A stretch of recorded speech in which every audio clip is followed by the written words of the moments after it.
اعوذ باللہ من الشیطان الرجیم بسم اللہ الرحمن الرحیم۔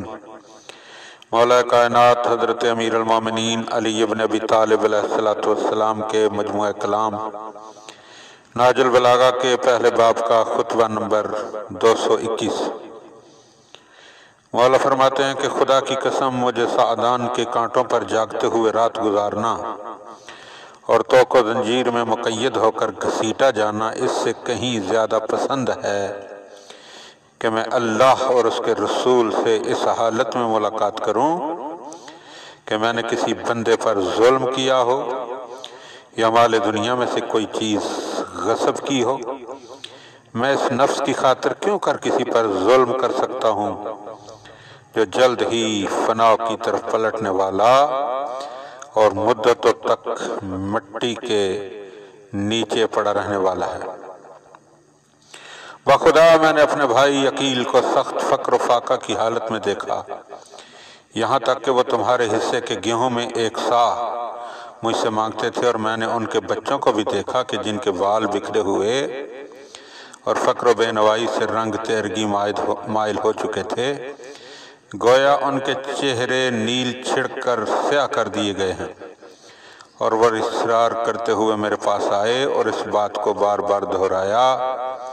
میں نے ان کی باتوں کو کان دے کر سنا تو انہوں نے یہ خیال کیا کہ میں ان کے ہاتھ اپنا دین بیچ ڈالوں گا اور اپنی روش چھوڑ کر ان کی کھینچ تان پر ان کے پیچھے ہو جاؤں گا، مگر میں نے یہ کہ ایک لوہے کے ٹکڑے کو تپایا اور پھر ان کے جسم کے قریب لے گیا تاکہ عبرت حاصل کریں۔ چنانچہ وہ اس طرح چیخے جس طرح بیمار درد و کرب سے چیختا ہے، اور قریب تھا کہ ان کا بدن اس داغ دینے سے جل جائے۔ پھر میں نے ان سے کہا، اے عقیل، رونے والیاں تم پر روئیں، کیا تم اس لوہے کے ٹکڑے سے چیخ اٹھے ہو جسے ایک انسان نے ہنسی مذاق میں بغیر جلانے کی نیت کے تپایا ہے؟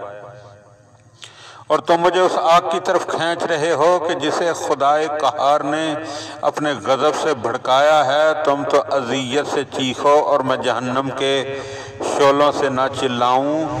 اس سے عجیب تر واقعہ یہ ہے کہ ایک شخص رات کے وقت شہد میں گندھا ہوا حلوہ ایک سربند برتن میں لیے ہوئے ہمارے گھر آیا، جس سے مجھے ایسی نفرت تھی کہ محسوس ہوتا تھا جیسے وہ سانپ کے تھوک یا اس کے قے میں گوندا گیا ہے۔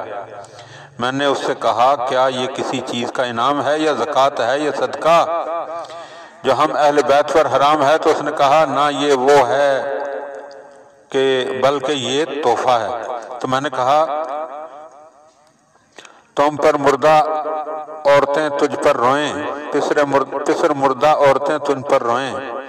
کیا تو دین کی راہ سے مجھے فریب دینے کے لیے آیا ہے؟